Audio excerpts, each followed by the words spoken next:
አደርገው የነበረው ነገር በሙሉ እንደ ስዕል ነው የታየኝ በእውነቱ።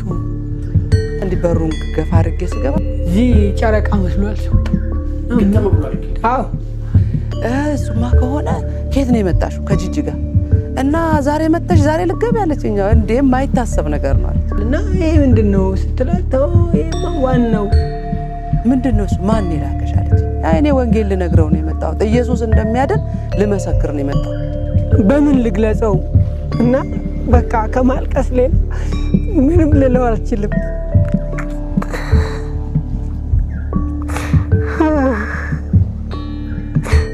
ቃላት የለኝም መናገር እንኳን አልችልም። ያው አለ ልክ ዞረን ፊት ለፊት ስንገጣጠም ያኔ ፓስተር ነበር። ፓስተር እና እኔ ስንጠያይ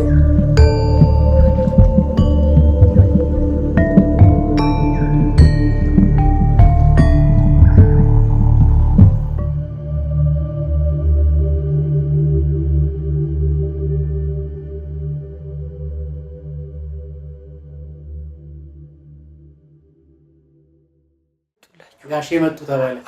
ያው አለ ልክ ዞረን ፊት ለፊት ስንገጣጠም ያኔ ፓስተር ነበር። ፓስተር እና እኔ ስንጠያይ ልቤ ትርትር አለ። ግን ለምን እኔ ባለ ጉዳይ አይደለም፣ እኔ ባለስልጣን አልፈራም። እውነቴን ነው የምልህ። ባለስልጣን ማጥፋት አሉኝ የራሴን ባለስልጣኖች ነበሩ፣ ምድራዊ ባለስልጣኖች። የማይመጣ ባለ ጉዳይ ዳኛ ይመጣል፣ ባለስልጣን የጦር አዛዥ ይመጣል፣ የማይመጣ የለም። ስለዚህ ማንም ምንም ሊለኝ አይችልም። ፍቃድ አለኝ ያው እንዳሳየው ነው። ስለዚህ በምን ሊጠይቀኝ ይችላል? እና ቢጠይቀኝም ደግሞ መልስ ለሚሰጥ ለበላይ መናገር ነው። ጌታን የተማመነች እንደሚባለው ማለት ነው። እና ከተለያየ ክፍል እኔ በምንም ነገር አይቸግረኝም። ከየትኛውም ባለሙያ ሕክምና ባለሙያ ብትል ሙዚቀኛ ብትል ማንም እዚህ የማይመጣ የለም። ያው ራሱን ለውጦ መነጽር አድርጎ አርቲፊሻል ጺም ምናምን እያደረገ ይመጣል ሁሉ። እና ስለዚህ እኔ በምንም ነገር አልቸገርም። ያው ሰው አለ እና ስለዚህ ምንም ነገር የምፈልግ ግን ለምን ደነገጥኩ ግራ ገባኝ። ልቤ ይመታ ጀመር። ደግሞ እኔ ያኔ በጣም ወፍራም ነበርኩ። አሁን እንኳን እኩል ሳንሆን አልቀርም። ያኔ እኔ በጣም ወፍራም ነበርኩና ሰውነቱ ነው ምን ነው ያስፈራኝ ብዬ ገባሁ። ባለስልጣን አይደለም ብዬ የዛሬው ደግሞ ባለ ጉዳይ የሚያስደነግጥ ነው ብዬ ገባሁ።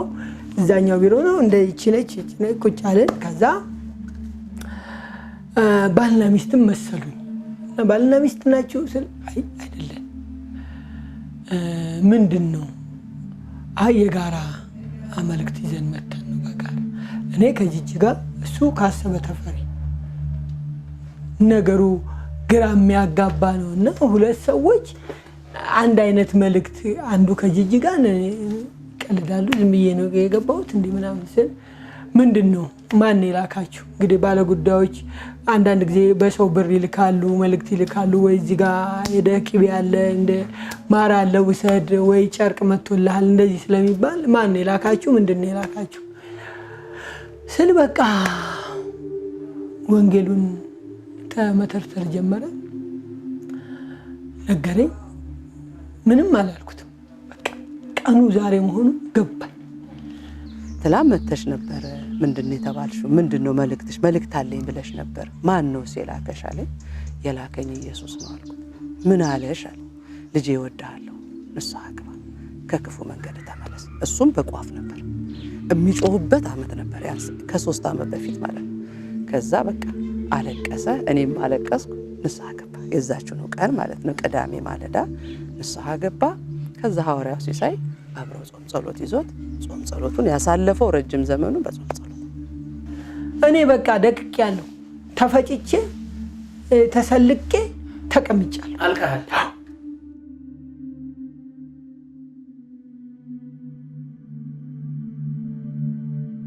ዛሬ አስለቀሰኝ። ያስለቀሰኝ ምንድነው መሰለ?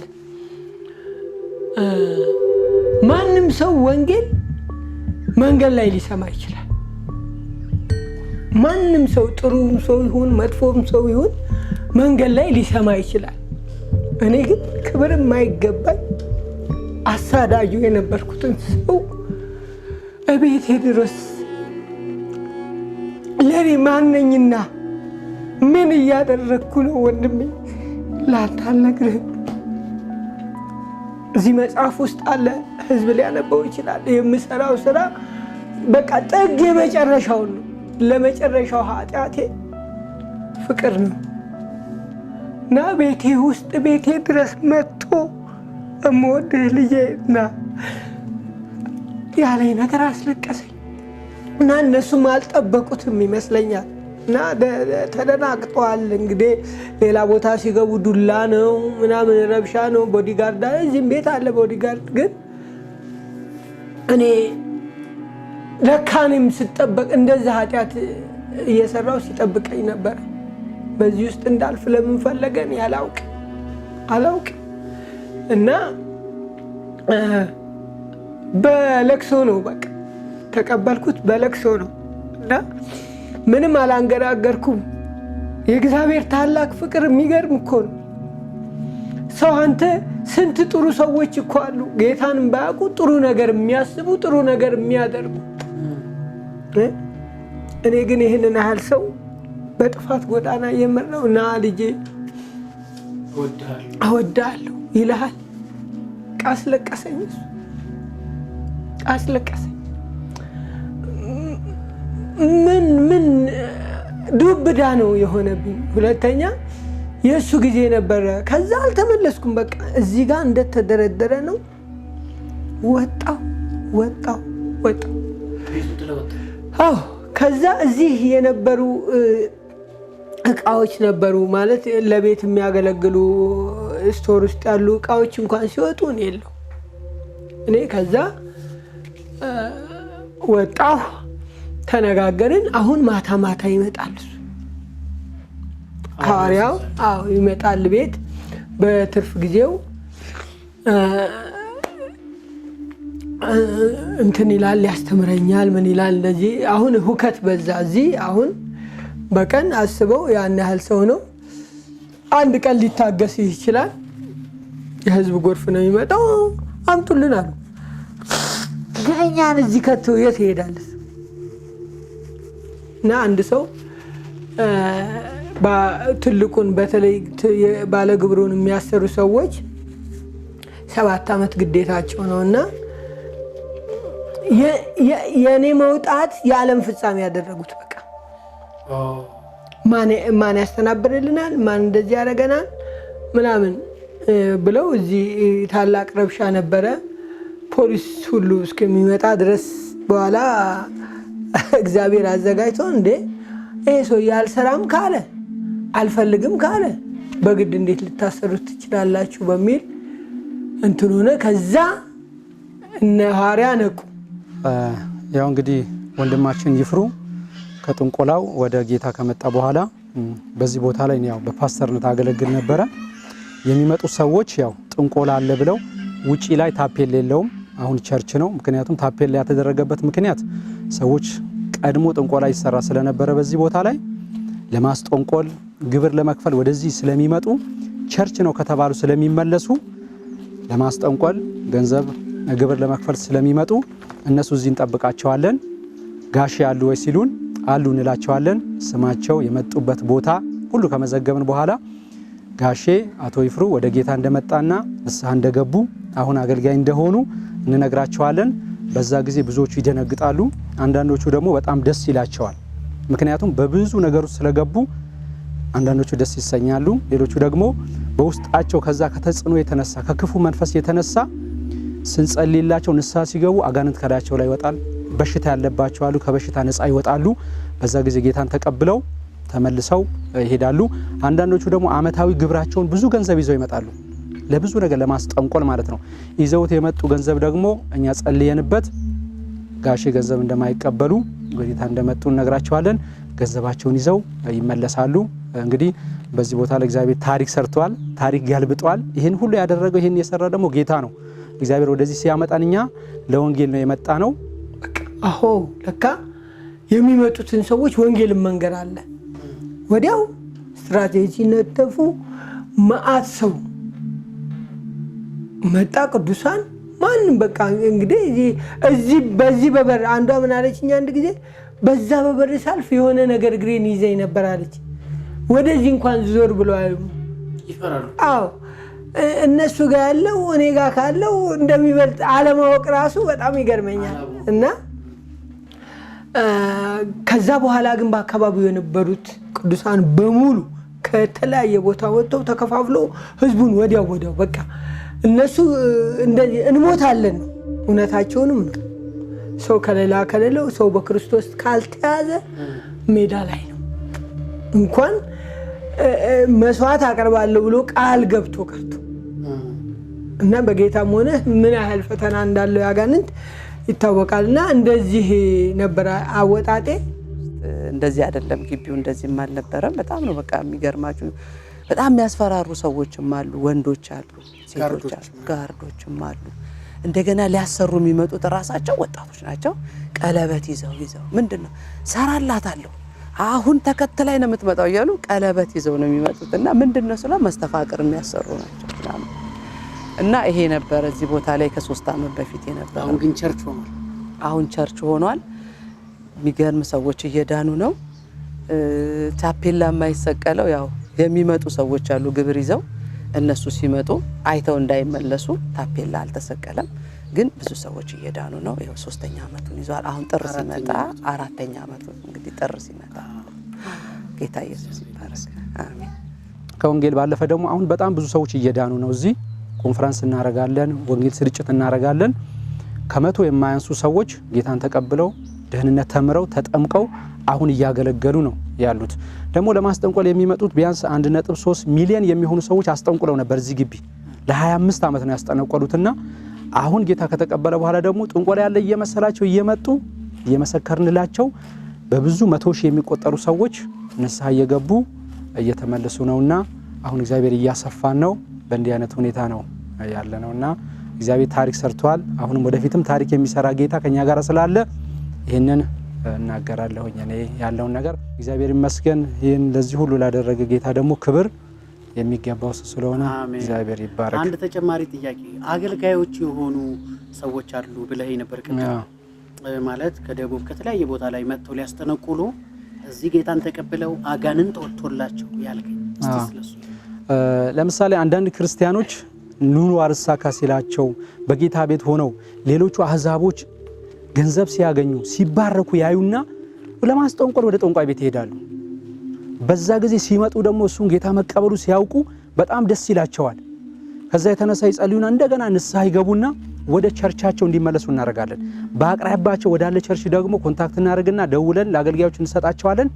እዛ ተምረው ተጠምቀው አገልጋይ ይሆናሉ። ወደ ጂንካ፣ ወደ ደቡብ፣ ወደ ናዝሬት የሰዎችን ስም መጥራት ስለማይገባ ነውና በጣም ብዙ ሰዎች ዶክመንት የሆነ ዝርዝር ስላለን ይሄ ደግሞ ያው ሚስጥርም ስለሆነ የማንም ሰው ሚስጥር ልናወጣ አይደለም። ምክንያቱም ፎቶአቸው ዶክመንታቸው በሙሉ እዚህ ተቃጥሏል። ማንም የማንንም ሚስጥር ማወቅ አይችልም። ይሄ እግዚአብሔር የሰራው ስራ ስለሆነ ማለት። ስለዚህ ብዙዎች አገልጋይ ሆነዋል። አንዱም ደግሞ አገልጋይ ከሆኑ ሰዎች በቤተክርስቲያናችን ጌታን አግኝቶ ተጠምቆ ዛሬ የቤተክርስቲያን አገልጋይ የሆነው ወንድማችን የእግዚአብሔር ሰው ይፍሩ አንዱ ነው። ሌሎቹ ደግሞ በብዙ የሚቆጠሩ መዘምራኖች አሉ፣ በዲያቆናት የሚያገለግሉ አሉና በጣም እግዚአብሔር ምርኮን ሰጥቶናልና በጥቂት በ2 እና በ3 ዓመት ውስጥ በሚገርም ሁኔታ እግዚአብሔር ድንቅ ነገር እየሰራ ነውና ጌታ ይባረክ።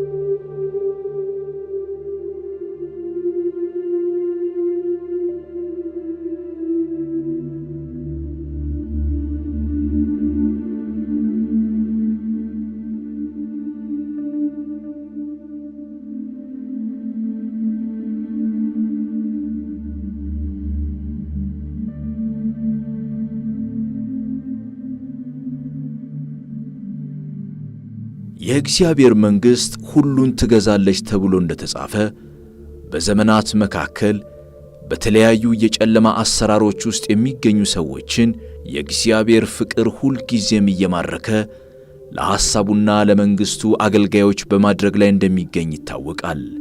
ዛሬም በዚሁ ሰው ሕይወት ታላቅ ለውጥንና የምሥራችን ይዞ ወደ ቤቱ የገባው የእግዚአብሔር የምሕረት ጉልበት በሌሎችም ሕይወትና ቤታቸው ገብቶ ይህን እንደሚፈጽም እናምናለን። በቅርቡም ታዲያ ወንድም ይፍሩ ተገኝ ሌሎች በርከት ያሉ የእግዚአብሔር ሥራዎችን ለመሥራት ሐሳብ አለው። በቀጣይም ታዲያ የምንመለከተው አስደናቂ ሥራዎቹን ነው። ቻሊ ተወልጄ ያደግኩት እዚሁ አዲስ አበባ ወደ ጥቁር አንበሳ አካባቢ በተለምዶ ተክለ ሃይማኖት ወደ ሜዳ ገራዣ አካባቢ ነው ተወልጄ ያደግኩት። አንደኛ ደረጃ ትምህርቴን ያው ዘራይ ድረስ በሚባል ትምህርት ቤት ነው የተማርኩት። ሁለተኛ ደረጃ ትምህርት ቤት ዳግማዊ ምኒልክ ነው 12ኛ ክፍል ተምሬ ጨረስኩት እና እድገቴ እንደዚህ ነው እና ያው እንደ ማንኛውም ልጅ በመጀመሪያ የቄስ ትምህርት ነው የተማርኩት። ይህንን የቄስ ትምህርት ያው በቤተሰባችን ወደ ክህነት የሚያደላ በመሆኑ የእናቴ ቤተሰቦች ወደ ላይ የሚቆጠሩት ካህናት ናቸው እና የእሱ ተጽዕኖ ይመስለኛል ጎላ ሚካኤል የሚባል ጽርሐ ጽዮን የሚባል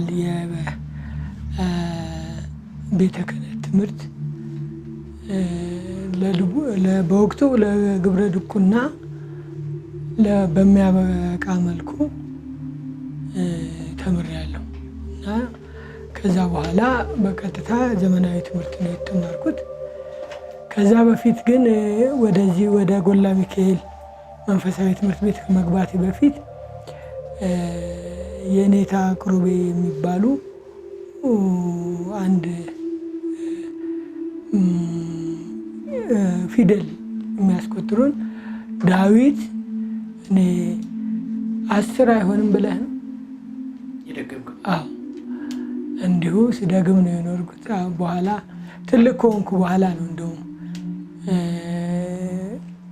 ለምንድን ነው እዚህ በከተማ ውስጥ ሆኖ እንትን የምትዩ ሲሏት፣ አይ ለመደበኛው ትምህርት ይሄ ቆንጆ ነው አስፈላጊ ነው ብላ ነው ወደ መደበኛ ትምህርት የገባሁት እና አስተዳደጊያና ሕይወቴ እዛ አዲስ አበባ ነው።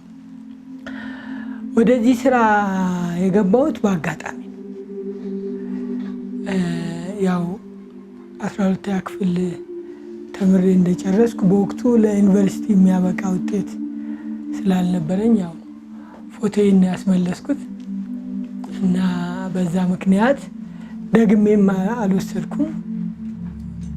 በወቅቱም ነገሮች አልተሳኩልኝም። እንደጨረስኩ አካባቢ እናቴ ወደ አሜሪካን ሀገር ስለሄደች እኔ በቀጥታ ወደ እናቴ ሀገር ነው የሄድኩት እና እዛ በንግድ ስራ ለመሰማራት ማለት ነው እና የተባይ መድኃኒት፣ የአረም መድኃኒት፣ የነቀዝ መድኃኒት ይዤ እዛ የለም ስላሉኝ እሱን ይዤ ነው የገባሁት እና እሱን ይዤ እዛ በገባሁበት ወቅት በወቅቱ በነበረው ለውጥ ግርግር በደርግ ጊዜ ማለት ነው አጎቴ ይህንን የሰጠኝ አጎቴ ወደዛ በመምጣቱ እና በድንገት ለቅሶ መጥቶ ነው ያገኘኝ እና በአጋጣሚ በዚህ ዙሪያ ስናወራ በቃ የሚረከበው ሰው ስለሌለ ላቃጥለው እንደሆነ ነግሮኝ በዛ መሰረት እንዲሁ ሳላስበው ገጠር ከፍቼ ከተማ የ4 ሰዓት መንገድ ሸበል የሚባል ቦታ ነበረ የምኖረው እና ከዛ ፍቼ መጥቼ ይህንን መጽሐፍንም ትምህርቱንም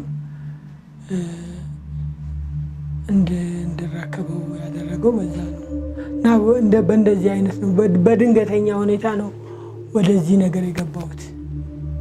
በጣም በጣም ጥሩ ነው። እና ከዚህ በኋላ በዚህ ስራ ውስጥ ከገባህ በኋላ እንዴት ባለ ሁኔታ ነው ያሳለፍከው?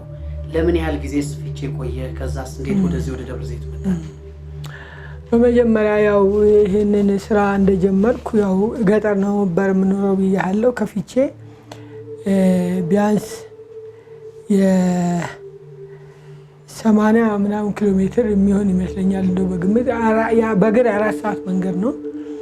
እዛ ነበር የምኖረው እና ይህንን ነገር ከተማርኩ በኋላ ይሰራል አይሰራም የሚል ነገር ስለነበረብኝ ጥርጣሬ አላምነውም፣ አላውቀውም ስለ እንትን ስለማላቅ።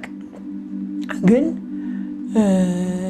አጎቴ በጣም ለብዙ ጊዜ ነው የተማረው። ወደ 18 ዓመት ነው የቤተ ክህነት ትምህርቱ ጋር አንድ ላይ አድርጎ የተማረው እና ይህንን ለእኔ ከሰጠኝ በኋላ እኔ እዛ ሄጄ የሙከራ ስርጭት አደረግኩኝ ማለት ነው። እና ይሰራሉ አይሰራም ወይ እዛው ለዘመድህም ለባዳውም ለምናምን እየሳየው ይሰራል። ሙሉ ለሙሉ ባይሰራም አንዳንድ ሰው ላይ የማይሰራበትም አለ። ምን እንደሆነ ግን አላውቅም። ከዛ በቀጥታ 1 ዓመትም አልቆየውም ይህንን እንደተማርኩ ማለት ነው። እዛ የሙከራ ስርጭት ሳደርግ ስራው አጥጋቢ ሲሆን ያው እዛ ያለውም ኑሮውም የደቀቀ ነው፣ ገበሬ ነው። 2 ብር 3 ብር ነው ሊሰጥ የሚችለው፣ 10 ብር ግፋ ቢል 100 ብር። ስለዚህ ያ ደግሞ አጥጋቢ ስላልሆነ በቀጥታ ወደ ፊቼ ከተማ ነው የገባሁት። ፊቼ ከተማ እንደገባው በቃ ነገሩ በጣም ገነነ እና ለ5 ዓመት ፊቼ ከተማ ነው የሰራሁት። እዛ ሰርቼ ከዛ በኋላ እርግጠኛነቱን ሳቅ እንግዲህ ያው እድገትም እየጨመረ ይሄዳል። እዚህ ስለነበረችኝ በቀጥታ ወደዚህ መጣሁ። እዚህ የመጣሁበት ምክንያት ዋናው ያው የዚህ ስራ አንድ ሰው ይህንን ጥንቆላ ስራ የደብተራ ስራ የሚሰራ ወይንም በመጽሐፍ የሚጠነቁል ሰው ዋና ፐርፌክሽኑ አጋንንትን መጥራት። የዚህ ስራ እዙ ዋናው ጭንቅላቱ አጋንንት ነው። ስለዚህ አጋንንትን መጥራት በጽዋትም ማዳን በለው ችግር ሊገጥም ይችላል። ሰርተህለት ያ ሰውዬ አሁን ላንተ ሰርቼልህ ብርህን ከፍለኝ ካልሆነልህ ተጠይቀኛለህ። ሁለተኛ እምቢ ብልህም ብከለክልህም በጉልበት አሸንፌ እንኳን አልሰጥህም ብልህ ስሜን ታጠፋዋለህ። ያ ማለት ደግሞ በዚህ ስራ 1 ሰው አጣህ ማለት 1000 ሰው አጣህ ማለት ነው። 1 ሰው አገኘህ ማለት ምስክርነት ሰጠልህ ማለት ብዙ ሰው ያመጣል እና ስራው እንደዚህ ስለሆነ በቀጥታ ይህንን ስራ ከገባሁበት አይቀር አጋንንት ያለበትን ቦታ መፈለግ ስለነበረብኝ እዚህ ያው ቀደም ሲል ቦታው ስሙ የተጠራ ነው፣ ግን ማን ይስበታል እንዴት ይስበታል የሚታወቅ ነገር የለምና እዚህ እህት ስለነበረችኝ በቀጥታ ወደዚህ ነው የመጣሁት።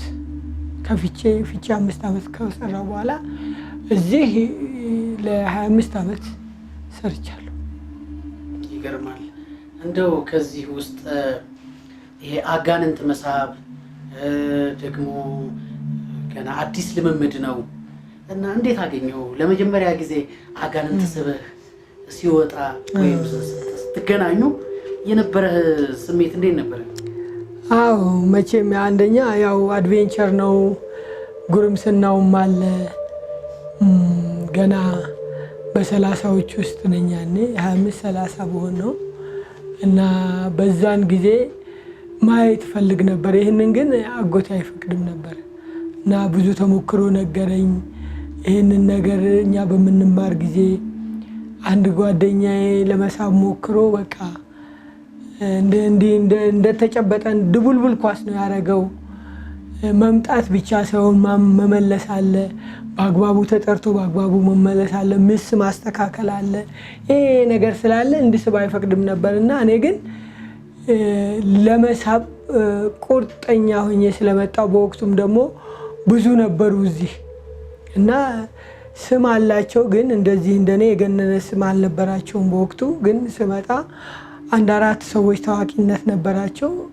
በኋላ ላይ ግን ስለነሱም ለማጥናት ስሞክር እንዲህ የሚወራላቸውም አልነበሩ ማለት ፐርፌክሽን ያላቸው አልመሰለኝም። ማለት ሄደው አይጠሩም እና እዛ ሆራ ሄደው ሌሊት ስለማይጠሩ በቃ እኔ ኮምፒቲሽኑንም ማለፍ ስለነበረብኝ በቃ ልስበው ወሰንኩ እና በእርግጥ ጽፌዋለሁ፣ መጽሐፌ ውስጥ ይገኛል።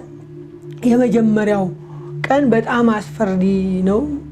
እንደውም ራሱን አርዕስቱን የሰጠሁት አስፈሪ ሌሊት የሚል ነው። ሌሊት ነው የምትሄደው፣ የምትጠራው ከሌሊቱ 9 ሰዓት ነው። እስከ 11 ሰዓት ባለው ጊዜ ነው ስራው መጠናቀቅ ያለበት። ሰው ሊረብሽ አይገባም። የመጀመሪያ ጊዜ ነው። ብቻዬን ነው የምሄደው። አሁን አንድ ወንድም ነበረኝ፣ ታላቅ ወንድም። እሱ ብቻ ነው አብሮኝ የነበረው። ሌላ እዛ በጥበቃ የሚሰራ ሰው ነው የነበረኝ እና ከመሄዴ በፊት ለማወቅ ስለፈለኩኝ ሄድኩኝ እዛ አካባቢውና የሰማሁትም ወሬ በጣም የሚያስደነግጥ ነው። በቃ እዚህ አንዷ ቡና ስታፈላ ይዟት ገብቶ እዛ ባህር ውስጥ እንደዚህ አድርጎ ምናምን የሚባል ነገርም አለ። ሌላው ልጅ ሆኜ አንድ ታሪክ ሰምቼ ነበረ ስለ አማኑኤል አሞጽ እና አማኑኤል አሞጽ እነዚህ ሜዲን የሌለባቸው ምርቶች እዚህ ሆራ ይሰራሉ የሚል ታሪክ ተናግሮ ነበርና እውነትም ፋብሪካ ያለ ይመስለኝ ስለነበረ በዛ ምክንያት ቢከተኝስ ገና ሳልሰራ ያኔ ልጅ አልወለድኩም። ያው ሚስት ግን እንደመጣው ነው ያገባሁት እና በዚህ ምክንያት ለመሄድ በጣም ፈርቼ ነው የሄድኩትና በጣም አስፈሪ ነበርና የመጀመሪያው ጊዜ ደግሞ ስትሄድ አንደኛ ቦታውን አይተዋል። አሁን ቀን እንዳየው ጭር ያለ ነው። ማታ ደግሞ ጨለማውን ጨምርበት እና ምን እንደሚወጣ ደግሞ አታውቅም። ትንሽ ነገር ይውጣ ትልቅ ነገር ይውጣ የምታውቀው ነገር ያስፈራል። አዎ ያስፈራል። ነገር ግን ያው እንደምንም ቆራጥነቱ ስለነበረኝ፣ ሁለተኛ ደግሞ በወቅቱ የነበረው ዘበኛ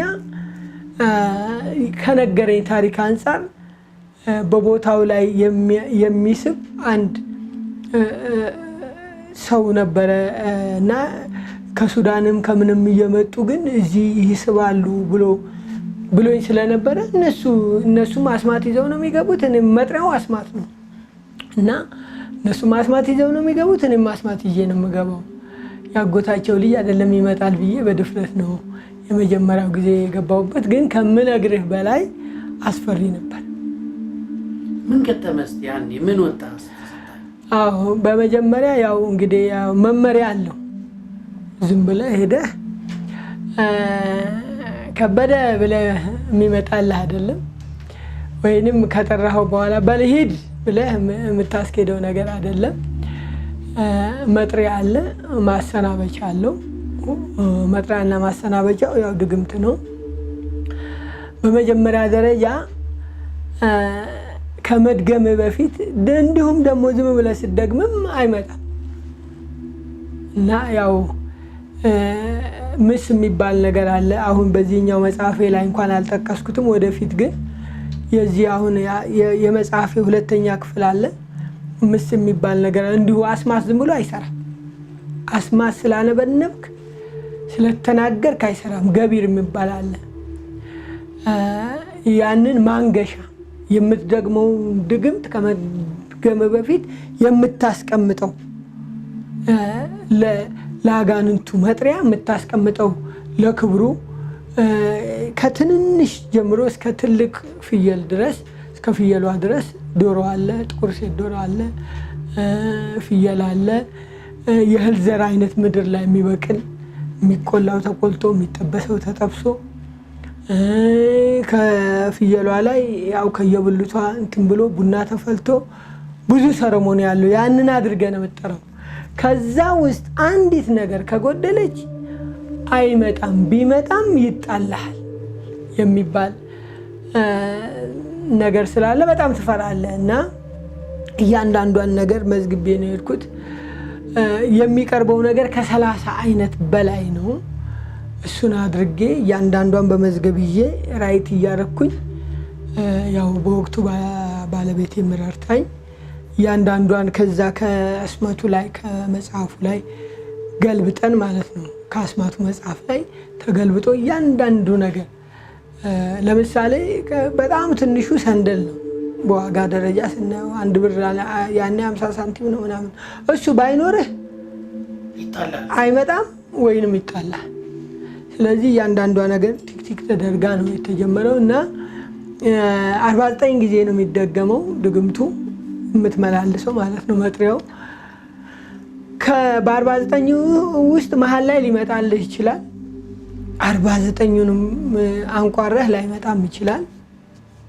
እንግዲህ በሰላም ካልመጣ ጥሩ ነው ተገላገልክ። ግን በሰላም ሳይመጣ ቀርቶ የጸብ ከሆነ ግን ያው ህይወትህንም ልታጣ ትችላለህ። ይዘህ የምትሄደውንም ሰው እንደዛ አይነት ሪስክ ስለነበረው ያው አፍጥጬን የጠበኩት ብቻዬን ነኝ። አጠገቤ ማንም የለም። ዘበኛውም ያው ከኔ ርቆ ወደዛ ቅድም ወደ ያየኸው ቦታ ነው የሚሆነው እና በእንደዛ አይነት ሁኔታ ነበረ የጠራሁትና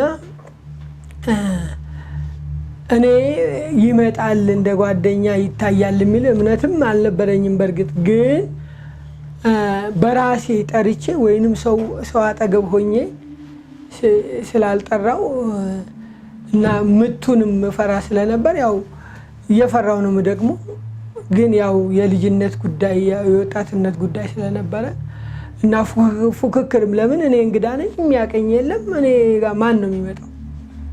ስለዚህ ያም ስለነበረ በአስማቱም በሌሎች ነገሮች ላይ እምነቱ ስለነበረኝ ይሰራል የሚለው ያው 25 ዓመት ተሞክሮ ነበረኝና በዛ መሰረት ነው የጠራሁትና በእርግጥ አልጨረስኩም። 49ኙንም የጨረስኩ አልመሰለኝም። ያው ምልክት እያረክ ነው። አንድ ዙር ስትጨርስ ምልክት ታደርጋለህ እና 7 ወደዚህ 7 ጊዜ 7 49 ማለት ነው እና እንደዛ ነው የምትደግመው እና የትኛው ላይ እንደሆነ አላቅም። ድምፅ መጣልኝ። ለምን ጠራኸኝ? ምንም የምጠይቀውም ነገር የለኝም። ከኋላይም ባለ ጉዳይ የለኝም። የምጠይቀው ስለሌለኝ አይ ሀሳቤን የገለጽኩት በቃ እዚህ ጋር የመጣሁት እሱን ለመጠየቅ እንደሆነ ለመሳብ እንደምፈልግ እና ይህንን ነገር እንትን አለ። ከዛ በቀጥታ ወዲያውኑ ወደ ማሰናበቻው የገባሁት እና አይቼዋለሁ አላየሁትም። ፍርሃቱ ስለነበረኝ ለምን እኔ እዚህ ጋር ደሞ አጠገቤ እያበራሁ ነው የምደግመው እና ብርሃን ስለነበረብኝ የመጣም መሰለኝ እና በአይምሮዬም ውስጥ የተሳለ ይሁን የመጣም መሰለኝ። ግን በኋላ ላይ ሳየው በድምፅ እንደሆነ እሱ እንዳልመጣ በአካል እንዳላየሁት በኋላ ነው የገባኝ። ስትለምደው ጓደኛ ይሆናል። ስትለምደው ቢመጣም ቢሄድም እንትን ትላለህ። ግን ያው ሁልጊዜ ሰው ይዘህ ስለምትሄድ ሪስክ አለ። ከሪስክም በኋላ ልጆች ከወለድኩ በኋላ እኔንስ ቢያበላሽኝ ደግሞ አጉል ነው ምቱ አጉል ነው። አሁን በእግዚአብሔር ቤት አገልግሎት አንተ አገልጋይ ከሆንክ አትሊስት እግዚአብሔር እንኳን አገልግለኸው ሳታገለግለውም ለአንተ መልካም ነው የሚያስብ። እዛ ግን ክሬዲት የለም። ያገለግለኛል ላያገለግለኝም የሚል ነገር አይደለም። እሱ የሚፈልገው በእኔ በኩል ሰዎች መጥተው ዳይቨርት ከህይወት መንገድ የሚወጡበትን ስለሆነ ምንም በክብሩ አይደራደረ። እግዚአብሔር በክብሩ እንደማይደራደር እሱም በክብሩ ያው ነገርኩ ቅድም ኮፒ ነው እና ከዛ ምንም ነገር አልጠየቅኩትም ማለት ይቻላል። በአጭር ጊዜ ሆነ አሰናበትኩት፣ ሄደ በቃ። ከዛ ለተወሰነ ሰዓት ያስኩት ይሄ እጄ እንደዚህ እጽ አለ አቃቤ ርዕስ የሚባል ለመጠበቂያ የሚሆን እሱን ከያዝክ አይመታም የሚባል አለ። ያው መጽሐፉ ላይ የተገኘ ስለሆነ እሱን እጄ ሁሉ ብርድ ስለነበረ በቃ እንትን ስለው በጣም ነው እጄ በቃ ለማላቀቅ እስከሚያቅተኝ ፍርሃቴ። አዎ ከሄደ በኋላ የቀረው ነገር እንዳለ መለስ ቢልስ እና እንደዛ አድርጌ ነው የመጀመሪያውን ያሳለፉት። ከዛ በሁለተኛው እየተማርኩ በሶስተኛው ከዛ በቃ ምንም አይነት ሰው ቢመጣ አልፈራም። ምንም አይነት ከዚቶ ቢመጣ አልፈራም። አልሆንለት ካለው ግፋ ቢል እዛ ሂጄ አለቃውን መጠየቅ ነው እና በእንደዚህ አይነት ነበረ ሰራ የነበረው። ይገርማል። ሌላው የምጠይቀህ እንደው ከዚህ ውስጥ በጣም የተገረምክበት ወይም ደግሞ በጣም በቃ እንዴ ሊሆን አይችልም ብለህ ያሰብከው ነገር የገጠመህን ገጠመኝ አንድ ብታወራ። ለምሳሌ የሆነ ነገር መጥቶ ወይ የሆነ ነገር ተፈጥሮ በዚህ አሁን በምትሰራው ስራ ውስጥ በጣም የተገረምክበት ስራ እስቲ ንገረኝ። ያው ታሪኩን እዚህ ውስጥ ገልጬዋለሁ። ያው በቅርብ ማስተዋወሰው እሱን ስለሆነ ልንገርህ። ብዙ አይነት ሰው ይመጣል፣ ብዙ አይነት ኬዝ ይዞ ይመጣል። ያው እንደጀመርኩ 1-2 አመት ራሴን ያመኝ ነበር። ያው ስትሰማ ሰው ምን ያህል የክፋት ጥግ እንደሚሄድ ታያለህ። ምንም ያላደረገውን ሰው ላይ ሰው ስራልኝ ሲል ታያለህ። እኔ በጣም ካዘንኩበት ቀን አንዱ አባትና ልጅ ይመጣሉ። አባትና ልጅ መጥተው አባትየው ልጃቸው የመጀመሪያ ልጃቸው ስለሆነ ደሃ እንዳይሆንባቸው እዚህ አሰርቶ ሀብት እንዲያገኝ ይዘውት ነው የመጡት እና ይዘው መጡ። ነገሩኝ። እኔ እሱ ነው ባለ ጉዳዩ እና እኔ እንዲያውቀው ነው ቦታውንና ተነጋገሩና የሚያስፈልገውን ገንዘብም ሆነ የሚመጣ ነገር ተነጋገሩ አሉ። እሺ አሉ። ከዛ ጨረስን። ከዛ ተነሱና ሲወጡና ቆዩኝ ብሏቸው ገባሱ። እንግዲህ አባቱ ናቸው። የመጡበት ሀሳብ ለሱ በጎ መስሏቸው በዚህ በኩል ሀብት እንዲያገኝ ነው። የመጀመሪያ ልጃቸው ነው። ከጉልበታቸው መጀመሪያ የወጣ ልጅ የመጀመሪያ ልጅ ምን ያህል ብርቅ እንደሆነ ታውቃለህ። እና ለሱ አስበው ነው ተመልሶ መጥቶ ግን ያለኝ እኔ ሁልጊዜ ራሴን ያመኛል አሁንም ሳስበው እና ለእንደዚህ አይነቱ አባት ጥላውጊ እንድሰራልኝ እፈልጋለሁ አለ። ምን ነው አልኩት። አይ ሽማግሌው በሚቀጥለው አሁን ይዞት የመጣው አባትየው ማለት ነው በሚቀጥለው አመት ያለውን ንብረት በሙሉ መሬት በሙሉ ለትንሹ ልጅ ሊፈርምለት። ስለዚህ ከመፈረሙ በፊት አሰናብትልኛል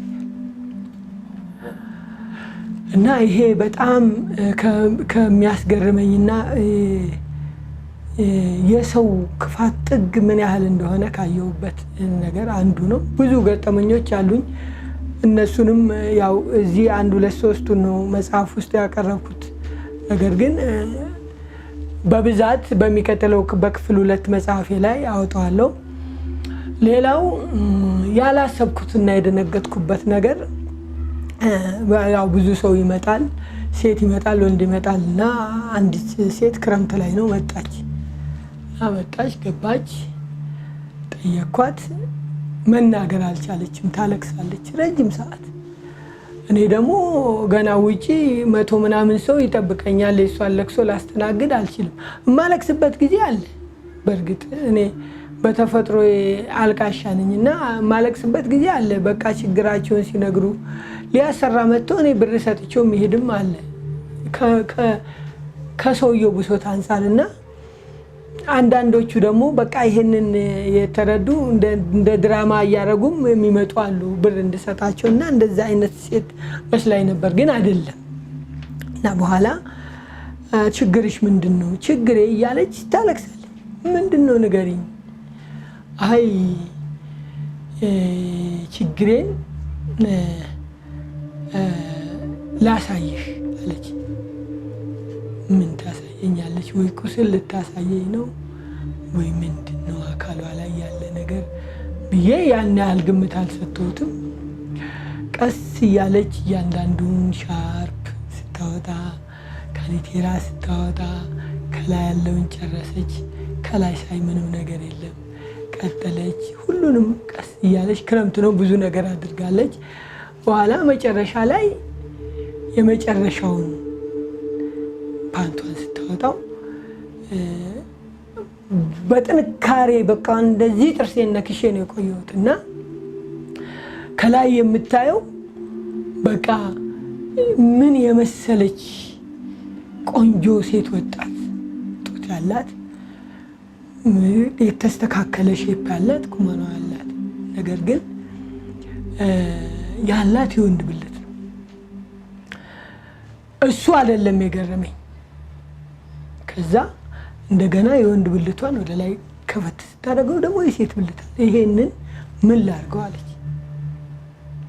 አስበው፣ ያልጠበቅኩት ጥያቄ ነው። ተጠይቄም አላቅም ይገጥመኛልም ብዬ አላልኩም። አሁን ያስገረመኝ ሰው ምን ያህል የኔን ወይንም የአጋንንትን ችሎታ ምን ያህል እንዳራቀው ነው የገመትኩት። እውቅና ሰጥቶት አዎ። እና እኔ ጋር የመጣ ሰው ምንም ነገር ሊደረግልኝ ይችላል ወይንም ይደረግልኛል ብሎ ስለሚያምን አልችልም ብል አይቀበለኝም። እዛው እያለቀሰ ይንፈራፈራልኝ። ስለዚህ ለዚህ የሚሆን ሕክምና እንደሌለኝ አውቃለሁ። በድግምት አፍንጫ በድግምት እጅ ተነቅሎ ያውቅም። ይሄ አካል ነው። በኋላ ላይ ነው በኢንተርኔት ላይ ሳይ እንደዚህ አይነት ነገር ያለ መሆኑን ያወቅኩት። ነገር ግን በጣም አዘንኩኝ። ምንም ልላት አልችልም። እና አሁን ችግሯ ምንድነው? ከወንድ ጋር በምትገናኝበት ጊዜ እንዴት ነው ሰውየው ሴት ነች ብሎ ነው የሚቀርባት እና ሴት ነች ብሎ ቀርቧት ግንኙነታቸው ከቀጠለ በኋላ ትሸሻለች። የመጨረሻውን የግንኙነት ጥያቄ ስለማትመልሱ እና አንዳንድ ነገር ጠየኳት። እንግዲህ ይሄ ሁለት ጾታ ነው ያልሽው፣ ምንድን ነው የሚሰማሽ? ስለ ግንኙነት ያለሽ ሀሳብ ምንድን ነው? ወይንስ ሞክረሻል ከሰው ጋር? አይ በፍጹም እዚህ ደረጃ ደርሼ ወደ እዚህ ግንኙነት በሚሄድ ጊዜ አንደኛ ከላይ ያለው የወንድ ብልት ነው፣ እሱ ይቆማል። ሰውየው ወደ ታችኛው እንዴት ብሎ ነው የሚያልፈው? ስለዚህ እኔ ራሴን ላጠፋ ነው። ከማጥፋቴ በፊት እባክህ ምን ላድርግልሽ? ሰውየው እንዳያየው አድርገው። እንዴት አድርጌ ነው ማድረገው? ከዚህ በፊት እንደዚህ አይነት ገጥሟል? አይ ከዛ በፊት ብዙ አበረታቷት። ኧረ ችግር የለም እባክሽ፣ አንቺ ላንቺ የከበደሽ አሁን ለኔ ምንም ላይሆን ይችላል፣ ችግር የለም እዚህ ቤት መጥቶ የማይፈታ ምናምን ያልኩት ሰውዬ አፌ ደረቀ። ምንድን ነው የምላት? እና በዛ ጥግ ያለው በዚህ ጥግ ያለውን ስታይ በዚህ ስራ ብሩን ብቻ ሳይሆን ብዙ ውስጥህን የሚጎዱት ነገሮች አሉ። ብዙ ነገሮች ባል ለሚስት፣ ሚስት ለባል የሚጠይቁ፣ ወንድም ለእህት የሚጠይቁህ ነገር አይምሮህን ይጎዳዋል። ከብሩ በላይ ነው የምትጎዳው። አይምሮህን በብር አታገኝ። እኔ አሁን የማገኘውን ሚሊየንስ ብር ነው አሁን በ4 ዓመት ውስጥ የተውኩት እና ግን ምንም የተውኩ ሆኖ አይሰማኝም። እረፍት አለኝ፣ ሰላም አለኝ፣ እተኛለሁ። እንደውም አንዳንድ ጊዜ ተቀስቅሼ ነው የምነሳው። ሃሌሉያ። እና እነዚህን ሁለት ነገሮች አስታውሳለሁ። ወንድማችን ይፍሩ እዚህ ውስጥ እንግዲህ የተለያዩ ዶክመንቶች፣ ፓተንት ራይት፣ እንደገና ስራ ፈቃድ ያገኘህባቸው፣ እንደገና ዲፕሎማ የተመረቅበት፣ በቤተ ክርስቲያን ደግሞ የተሰጠ ሪኮሜንዴሽን፣ እስቲ ስለነሱ ነገሮች እያሳየህን። ይሄኛው አንዱ በእርግጥ ምን ያህል አስቸግር እንደነበር በእኔ ላይ ገለጸ ነው። የደብረ ዘይት ወንጌላውያን አብያተ ክርስቲያናት ህብረት ነው የሰጡኝ። ያው ከ20 ዓመት በላይ ለብዙ ዘመን ያው በእኔ ዙሪያ ጸሎት ይደረግ እንደነበር እና የጸሎታቸው መልስ እንደሆንኩ የሚገልጽ ነው። ይሄ ነው። ይሄ ማስረጃው ማን ነበረ ሰውየው ለሚለው ነው። ሌላው ይሄኛው እንዲሁ አንዳንድ ጊዜ አንዳንድ ሰው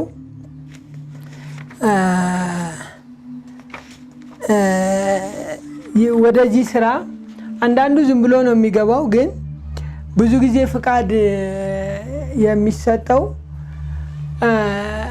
ጤና ጥበቃ ሚኒስቴር አፕሩቭ አድርጎ በማህበሩ በእጽዋት ቅመማ ማህበር ታይቶ በማህበሩ በኩል አልፎ እንትን ሁሉ ሳይንስና ቴክኖሎጂ ሁሉ አይቶት ከዛ እንድሰራ የስራ ፈቃድ ይሰጣልና ያ ነው። ነገር ግን አንድም ቀን እኔ በዚህ በእጽዋት ስራው ተሰማርቼ አላቅም። ለምን? አንደኛ ልኬት አይታወቅም። ዶዝ የሚባል አለ። ዶዙ የሚለው በጣት ክርክር ልክ በመዳፍህ ልክ ይላል። 3 ብርጭቆ ይላል። ምን አይነት ብርጭቆ? 3 ሲኒ ምን አይነት? የጣት ክርክር የአንዳንዶቻችን ረጅም ነው አጭር ነው ይላል። ከዛም ሌላ በእጽዋት ስራ ላይ እርግጥ ንጹህ በእጽዋት ቅመማ ያው ዘመናዊ ሕክምና ከእጽዋት ነው። ግን በዚህ በባህላዊ አሰራር የሚደረገው ከ190 እጅ ምንድን ነው ብትለኝ በድግምት ነው የሚሰራ። እጹ ሲቆረጥ ቀን አለው። ያ እጽ የሚቆረጥበት ቀን አለው። የራሱ ድግምት አለው። ሲነቀል ስሩ ሲነቀል ሲወጣና በእርግጥ ባህላዊ ሕክምናን መቃወሚያ አይደለም። እኔ እንደውም ይሄ ከዚህ ጋር የማይገናኙትን አንድ ጊዜ ማለት ይህንን ስራ አቆማለሁ ብዬ በማስብበት ወቅት ዘመናዊ ለማድረግ የተወሰነ ፕሮሰስ ሄጄ ነበረ። ነገር ግን በጣም ሰፊ ነው። ሁለተኛ ሪስክ ነው፣ የሰው ህይወት ነው። ይሄ ከሆነለት ሆነለት፣ ካልሆነለት ሄደህ ትጠይቅለታለህ። ስለዚህ ያው እኔ ካልፈራው በስተቀር በየቀኑ መሄድ ይችላለሁ፣ ሮብና አርብ ቀን። ግን እዛ ሆራ ለመሄድ ያለብኝ ፍርሃት፣ በሰላም እመለሳለሁ ወይ ልጆቼ እንቅልፍ ወስዳቸው እኔ ከሆራ እስከምመጣ ድረስ፣ በተለይ ነፍስ ካወቁ በኋላ ይመለሳል በህይወት አገልግሎት አይሰራም። እዛ የአገልግሎት ዘመን አይሰራም አጋንንት ጋር። ስለዚህ በህይወት የመመለስና ለመመለሱ ነገር ስላለ ለምንድን ነው ቤት ውስጥ በሚሰራ ስራ ብቻ ማሰራው የሚል ወይንም ወደዚህ እንዳዘነብል ብዙ ሰው ይገፋፋኝ ነበረ። ግን ይሄም ሪስክ አለው በሰው ህይወት ላይ። አሁን እኔ አንድ ጊዜ ስም ባልጠራ አንድ ከገጠር የመጣ የኔ ዘመድ በዚህ ሳቢያ ሞቷል፣ ኪንታሮት አስወጣለሁ ብሎ በቃ እንዳልነበረ መቀመጫውን እንዳልነበረ ያለ ቦደሰው እና እንደዚህ አይነት ሪስክም አለ እና እዚህም ውስጥ አልገባውም። እንኳን አልገባው ምንም የሚነካካ ነገር አላስፈለገኝም። አሁን እኔ ያስፈለገኝ ጸጋና ጸጋው ብቻ። በጸጋው ድኛለሁ። አሜን ሃሌሉያ አሜን። በዚህ ዙሪያ ወደፊት ጥናት ሊካሄድ ይችላል። ብዙ ነገር ተብሏል። ስለ ቢሾፍቱ ኮሪት በጣም ብዙ ነገር ተብሏል። ሄጄ እዛ መመዝገብ አለብህ። አእምሯዊ ንብረት ከማስመዘገቡ በፊት የባለቤትነት ሰርቲፊኬት በፊት እቺ ባርኮድ የምትወጣዋለች መጽሐፍ ላይ የምትወጣውና እሷን ወደ አማዞን ለማስገባት እዛ እንትን ብዬ በቃ ይሄንን የምትመዘግበው ሴትዮ ብሩን ወይንም ይሄንን ነገር እሷ መንፈሳዊ አይደለችም ሳይሆን የታሪኩን እንቆቅልሽ ፈታዋል። በቃ ቆሪጥ ማን ነው? እኛ ብዙ ነገር ተብለናል፣ ከልጅነታችን ተብሎ ተነግሮናል። ግን እዚህ እየመጡ ይጠይቁናል ሰርች ለማድረግ ስለ ቢሾፍቱ ቆሪጥ ሰርች ማድረግ እንፈልጋለን ከአዲስ አበባ ዩኒቨርሲቲ እና መመረቂያ ሊሰሩ እና የተወሰኑ መጽሐፍቶች እዛ እንደምሰጣቸው ያው ፕሮሚስ ገብቼ ነው፣ ያው ስላልታተመ ነው። በታተመ ጊዜ እንትን እላለሁ እና ሌላ ሁሉ ፕሮሰሱን ጨርሻለሁ። አሁን ያው 4 ዓመቴ ነው ቁጭ ብዬ ነው ያለሁት። እየሰራሁ አይደለም። ቤተሰብ አለኝ ያለምንም ገቢ ነው እና ትንሽ የመጽሐፉን የማሳተም ያቅም ጉዳይ እጥረት ነው እንጂ ሃርድ ኮፒውንም ሶፍት ኮፒውንም አዘጋጅቼ ጨርሻለሁ እና ይሄንን ላደርግ የተነሳሳሁበት ጉዳይ ያው ይሄንን ወደዚህ ወደ ጌታ እንዲመጣ የረዱኝ ፓስተር ምንዳይና ሐዋርያው ሲሳይ ጋር አብረን የኖርን ይህን ምስክርነት በእርግጥ የተወሰነ በኢትዮጵያ ውስጥ የተወሰነ ኤሪያ እንትን ብያለሁ። ለምሳሌ አዳማ 1 2 3 ቤተክርስቲያናት እንዲሁ ወደ ሐረር እንደዚህ የተወሰኑ ቦታዎች ሄደናል። ግን ይሄንን ለምንድን ነው ይሄንን የእግዚአብሔርን ታላቅ ስራ በሰው አይን በሰው ግምት የሚሆን አይደለም። ይሄ የእግዚአብሔር ተአምር ነው። ለምን በመጽሐፍ አይሆንም የሚል ሀሳብ አንዳንድ ሰዎች አቅርበውልኝ ነበረ። በተለይ አንድ ወንድም አለ፣ የቤተ ክርስቲያናችን መሪ ነው፣ እንዳለ ሻሪሽ ይባላል። አንድ ቀን ስልክ ደውሎ እግዚአብሔር መጽሐፍ ጻፍ ይልሃል። እንዲሽ እኔ እኮ ደራሲ አይደለሁም እና ምንድን ነው የምጽፈው? አይ ጻፍ ይልሃል። እኔ አላቅም፣ ይሄ መልእክት ነው እግዚአብሔር አለ። እግዚአብሔር ሲል ደግሞ እኔ መናገር ነው ያለብኝ አለ። 1 2 ሳምንት ቆየውና እንደገና ደወለልኝ። ጀመርከው አለኝ። ምን ነው የምጀምረው? እኔ እኮ መጽሐፍ እንዴት እንደሚጻፍ አላውቅ ብዬ ያልኩት። ከዛ በቃ ሙሴን ጠቀሰልኝ። ሙሴ ሄደህ ለፈርዖን ሕዝቤን ልቀቅ በለው ስለ አንደበቴ ሰብታባ ነው አለው። እግዚአብሔር የእሱን አፍ ተማምኖ አይደለም። ስለዚህ እግዚአብሔር ጻፍ ሲልም አንተ ጀምረው አለኝ። እውነቴን ነው የምላችሁ። ምናልባት ይህን መጽሐፍ በምታዩት ጊዜ የተወሰኑ ሰዎች አሳይቼ ነበርና አርታይ ያየው ነው የሚመስለው። አንድም አርታይ ምንም ነገር የጨመረልኝ የቀነሰልኝ ራስን 16 ምዕራፍ ነው በውስጡ። በየምዕራፎች ውስጥ 2 3 አርዕስት ሊኖረው ይችላል። ወደ 170 ገጽ ይሆናል ብዬ ገምታለሁ። እና ግን አዘጋጅ ከጨረስኩ በኋላ የማሳተሙ ጉዳይ ያው በወቅቱም የኮሮናም ነገር መጣ። ከዛ በፊት ደግሞ ወረቀት ተወደደ፣ ዶላር ይሄ በዚህ በለውጡ ምክንያት ዶላር ወደ ሰማይ ወጣ። ሁሉ የህትመት እቃዎች እንትን አሉና እዚህ ላይ ዝም ብዬ አቁሜዋለሁ እና አሁን እዚህ ላይ ነኝ ያለሁት። ይገርማል። እሺ፣ በፊት ደግሞ አንዳንድ ነገሮችን ስናወራ በየቀኑ የሚገባ ገቢ ነበረ። በዛኛው ዓለም ውስጥ እያለ በዛኛው ላይ ስራ እያለ ገንዘብ ላንተ ምንም አይደለም። እንደውም ወጥተህ ለብዙ ሰው ስትሰጥ ከጭንቀትም ለማረፍ ብዙ ነገር ታደርግ ነበር። አሁን ደግሞ ምንም ገቢ የለም። ለህይወት እንዴት ነው ቤተሰብ ታስተዳድር? እስቲ ስለሱ እናውራ። አሁንም መጽሐፍም ጀምረሃል። ይህን መጽሐፍ ጨርሰህ ቁጭ ብሏል እና አሁን እጥረት እንዳለ አያለው። እስቲ ስለሱ ደግሞ ትንሽ እናውራና እንጨርስ። አዎ፣ ምናልባት በወቅቱ አሁን የሚያቀኝ ሰው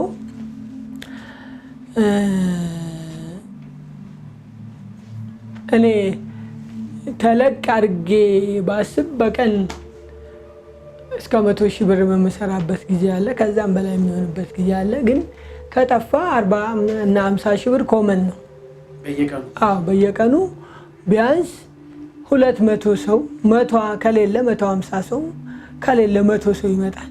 ያው በወረፋ ነው ብያለሁ። እና ከዛ የማገኘውን ገቢ ከዚህ ነገር እወጣለሁ ማለት በጀመርኩበት ጊዜ እንኳን በኋላ ያለውን ጊዜ እንኳን ባስቀምጥ ብዙ ነገር ይሆን ነበር። ግን የማስቀመጥ ባህሪው የለኝም በፊትም። ሁለተኛ በጣም ብዙ ሰዎች ይረዳ ነበር። ዩኒቨርሲቲ የሚማሩ ልጆች ነበሩኝ ማለት ከወለድኳቸው ከቤተሰቤ ሌላ ከዘመድ ልጆች ሌላ ዘመድ እረዳለሁ።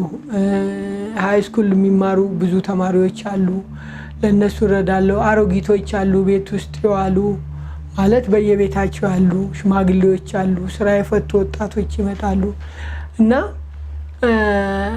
ያለኝን በማካፈል ነበር ማምነውና በእርግጥ አንዳንድ ትልልቅ ነገሮች አደርጋለሁ። እነሱን ማረጋቸው እቁቦች ነበሩ።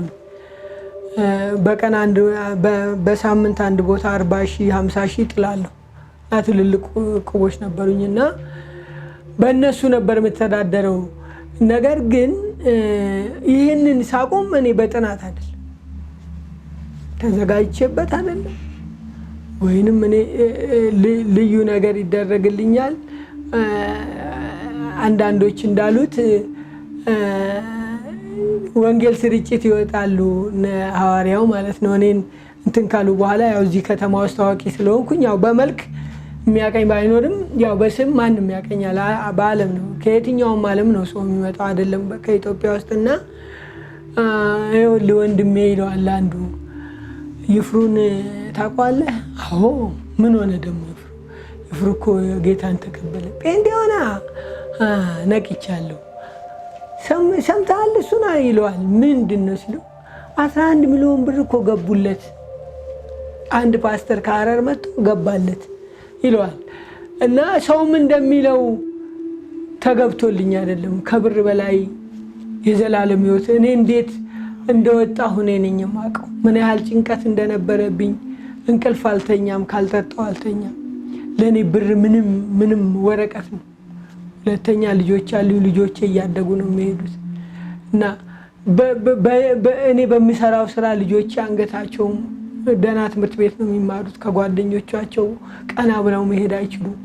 ምንድን ነው ማቆያቸው? ስም ነው እና ያ ሁሉ ጭንቀት ነበረብኝና ከዛ በኋላ ግን 100,000 ብር 50,000 ብር 70-60,000 ብር የሚያገኘው የቀን ገቢ ቀጥ ብሎ ነው የቆመው እና በዚህ በ4 ዓመት ውስጥ ብዙ ተግዳሮቶች አልፈናል። እንዴት ነው ቤተሰብን የምታስተዳድረው ከምትለኝ እንዴት ነበር አንተ ራስ የምትተዳደረው ብትለኝ ይቀለኛል። እና የዚህ ቤት አስተዳዳሪ ክርስቶስ ነው። አናቅም ምን እንዴት እንደሚሆን አናቅም። እና ግን ቋሚ የሆነ 1 ብር ገቢ አልነበረኝም ለ4 ዓመት እና በሙሉ ነው የተዘጋገው። መሸጥ የምፈልጋቸውን ነገሮች በሙሉ እግዚአብሔር እንዲሸጥ የፈቀደ አይመስለኝም። እና ልክ እንደወጣው ግራውንድ ፕላስ 3 ፎቅ አለኝ እና እዚህ የተጀመረ ያው 3 ደርሷል። እሱን ቤቴ ድረስ መጡ። ያው ይሸጣል የሚባል ሲሰሙና ወደ 4,500,000 ሰጡን እና በወቅቱ ባለቤቴ አይሸጥም አለች። በዚህ ብላት በዛ ብላት፣ በዚህ ብላት በዛ ብላት ተዘጋ። በኋላ እኔ መሸጥ ደግሞ ፈለኩ። ተስማማንና ማለት ነው ወርደን 2 ተኩል ብንል የሚገዛው ጠፋ እና ብዙ ቦታዎችን ቢኖሩኝ ምንም ወቅቱ በተደራራቢ የሚመጣው በአገሪቷ ላይ የመጣው ነገር የኔን ነገር የሚዘጋ ነው የሚመጣው እና በቃ እኔ እግዚአብሔር ይመስገን ያንም የምበላው እኔ በጣም የሚገርም ሽሮ ነው እና እንደዛ እያገኘው ሽሮ ነው የኔ ፌቨራይት። አሁንም ሽሮ እበላለሁ። ልጆች ይማራሉ። እንዴት ይማራሉ? መልስ ያለው እግዚአብሔር ጋር ነው እና እንኖራለን። ግን እግዚአብሔር በዚህ ውስጥ አንድ ቀን ነው የባነንኩት እና በጣም በቃ ከእግዚአብሔር ጋር ፋይት ጀመርኩ። 1-2 ዓመት ምንድን ነው የምትፈልገው ከኔ? ያመጣኝ ልታስብ ስልክ የሚደውልልህ ሰው አታገኝ። እኔ ስልኬን ካልዘጋው በስተቀር 24 ሰዓት 48 ሰዓት ይጮሃል። አይደለም ባለጉዳይ ለባለጉዳይ አልሰጥም። በእርግጥ ያው ፈልገው ካላገኙ ግን ዘመድ ይሄ የምትረዳው ሰው አፋሻ ጎንባሹ ምን ልሁንልህ ልነጠፍልህ ተኝቼ አንተ ሂድብኝ የሚለው በቃ ታው እንደተባለ ቆም። ብቸኝነት አለ አይደለም? ብቸኝነቱ አልፎ ከውጪ ከልጆቼ ጋር አንድ መሆን አቃተኝ። በቃ ብቻዬን መሆን ነው ፈልገው። መጽሐፍ ማንበብ ነው ፈልገው። መጽሐፍ ቅዱስ ነው። መንፈሳዊ ትምህርት ጀመርኩ። ወዲያው እንደወጣው በአራተኛው ወሬ ነው እኔ የመጽሐፍ ቅዱስ ትምህርት እግዚአብሔር እድሉን የከፈተልኝና እዚህ ሙሉ ወንጌል ወዲያው ገባ። ያው በ2 ዓመት ከሙሉ ወንጌል ያው ዲፕሎማ እንትን ብዬ አሁን ደግሞ 1 ዓመት ከ2 ወር ጨርሻለሁ። የዲግሪ ትምህርቴን ጀምሬያለሁ እና ይሄንን ያደረገ እግዚአብሔር ነው። ስለዚህ እግዚአብሔር እንዳልፍበት በፈቀደው ነገር ውስጥ ለማለፍ አቃተኝ። በቃ በኋላ ላይ በቃ የገንዘቡም ችግር ከቤትም ከሷ ጋር ስምምነት ስለጠፋ ምንም እንደ 1 ብር ሰው አይኖረው። እኔ አሁን በሌላ ጊዜ ያኔ 30 ሺህ ብር ይዤ አልወጣም ከቤቴ ምን ላደርግበት። ግን አንድ ጊዜ 300 ብር ይዤ ወጥቻለሁ። አንድ ጊዜም ደግሞ ባዶቼን ሄጄ መጥቻለሁ። ለካ ያለ ገንዘብ መኖር ይቻላል አየሁት። እና ሰው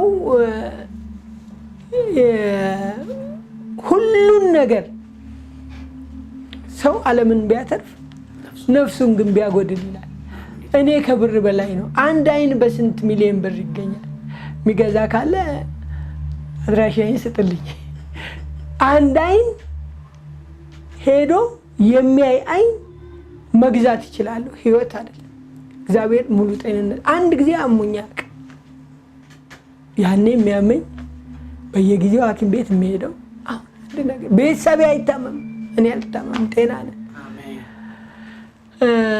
የምናስቀምጠው ነገር አይኑር እንጂ ምን በላው አላጣንም። በጣም የሚገርመኝ